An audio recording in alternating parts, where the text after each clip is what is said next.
আসসালামু আলাইকুম আপুরা ভাইয়ারা, আন্নারা কিরকম আছেন? ভালো আছেন? আয়ন ইবনে সিনা যাইতে আসি আর এক্সরে করিয়াম, দাঁত এক্সরে করিয়াম, দাঁতের ব্যথা মরি যাইতে আসি, অবস্থা খুব খারাপ।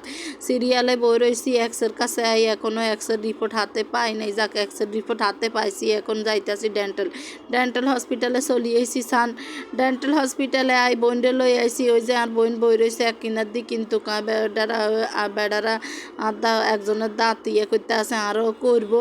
আর খুব ভয় লাগতে আছে, কত বিধে আরও হতাই ইঞ্জেকশন দিব, ইঞ্জেকশন দিয়ে অবশ করি, তারপরে আর দাঁত উড়াইব। যাক আরও হতাইছে, আইন খুবই ডর লাগে। একটা বাচ্চা দাঁত হালাইতে আছে, হে বাচ্চা দাঁত হালাইতে আছে, হে বাচ্চা যে চিল্লা, আর খুব ভয় লাগতে আছে। আর কত বিধে দাঁত হালাইব, আর অবশ করেন ইঞ্জেকশন দিচ্ছে, আমি হুতি রয়েছি। আরে কইছি চুপ করি বই থাকে হুতি থাকতাম, যাকাই চুপ করে হুতি রয়েছি। আর একটা রান্না করে দেয়, এই দেখছেন নেই হুতি রয়েছি, গালের মধ্যে ইঞ্জেকশন দেন হয়ে গেছে। সানজন্তমন্ত কথা কিনা আছে, আর খুব ডর লাগে। যাক আর দাঁত উঠাইতে আছে, আর দাঁত উঠানোর রান্নাগুলো লগে আবার শেয়ার করিয়াম।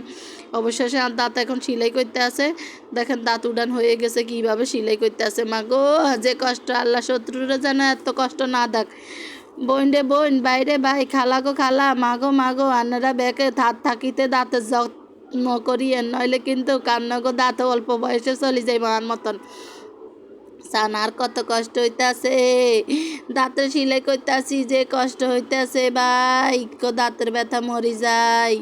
আল্লাহ যদি আমনগোরা দোয়া করেন জানে হওয়ালে সুস্থ হয়ে উঠি ব্যাকে চলে ইয়ানের সার্ভিস অনেক ভালো। রাইনখোলা বাজার ডাক্তার, পিজির ডাক্তার অনেক ভালো ট্রিটমেন্ট করে। অন্যান্য জায়গার মধ্যে অনেক দাম, কিন্তু আমি দেখছি ডাক্তারের ভিজিট অনেক কম, খরচ অনেক কম। মাত্র 300 টাকা ভিজিট নিয়ে আপনার দাঁতের সকল প্রকারের সমস্যা সমাধান করে দিব। ট্রিটমেন্ট খুব ভালো হইব ইনশাআল্লাহ। আল্লাহ হাফেজ, ভালো থাকেন।